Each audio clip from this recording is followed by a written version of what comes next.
rocher, la lumière est mon sauveur. Je ne crains rien. Il est mon rempart et mon ferme soutien. De qui pourrais-je avoir peur? Shalom. Nous avons aujourd'hui la croquette biblique numéro 220, tirée de Job au chapitre 22, le verset 11. Il y est écrit: Ne vois-tu donc pas ces ténèbres, ces eaux débordées qui t'envahissent? Eliphaz, toujours dans sa démarche ici, demande à Job si Job ne voit pas les ténèbres, si Job ne voit pas les eaux qui l'envahissent. Les ténèbres ici, c'est l'obscurité, c'est pour dire le manque d'espoir. C'est que tout est obscurci, tout est noir, il n'y a aucune lueur d'espoir. Pour parler des eaux qui envahissent ici, comme par exemple lors du déluge, tout ce qui n'était pas dans l'arche, alors c'était la mort. C'est pour dire que tout est perdu. Est-ce que tu ne vois pas que de tous côtés, c'est fini pour toi? Voilà ce que Eliphaz est en train de dire ici à Job. Et il lui demande, mais si tu ne vois pas toutes ces choses-là, observons quelque chose. C'est Eliphaz qui, lui, voit les ténèbres et voit les eaux qui envahissent Job. C'est lui qui dit, c'est lui qui voit ça. Et il demande à Job si Job ne voit pas cela. Job, par le passé, lorsqu'il disait, mais je sais que mon Rédempteur est vivant, était déjà en train de poser le fait que, malgré les difficultés, il avait à cœur cet espoir, cette espérance, la présence de Jésus pour le soutenir.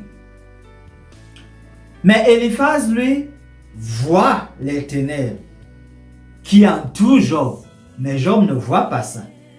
Eliphaz, lui, voit les eaux qui envahissent Job, mais Job, lui, ne voit pas ça.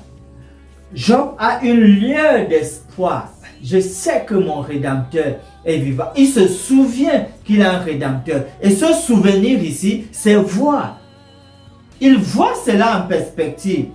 D'où peut lui venir le secours? Le secours ne vient que de Dieu. Et vous, cher ami, lorsque vous êtes au milieu des difficultés, lorsque vous passez par tellement de tribulations, que voyez-vous? Est-ce que vous voyez comme Eliphaz les ténèbres, les eaux, ou alors comme Job une lueur d'espoir? En termes de promesses, dans le psaume 18, le verset 2, 3 en français, il est dit: Éternel, mon rocher, ma forteresse, mon libérateur, mon Dieu, mon rocher, où je trouve un appui, un abri, mon bouclier, la force qui me sauve, ma haute retraite. La foi de Job était fondée sur Jésus, de sorte que malgré les difficultés, lui, il voyait à son Rédempteur vivant, mais Eliphaz voyait les ténèbres autour de Job, voyait les eaux qui envahissaient Job. Vous pouvez aussi, malgré les difficultés, oui, malgré tout ce qu'il y a de terrible autour de vous, vous pouvez garder les yeux sur Jésus, le fondement, l'auteur et le rémunérateur de votre foi, de votre conviction, de votre espérance.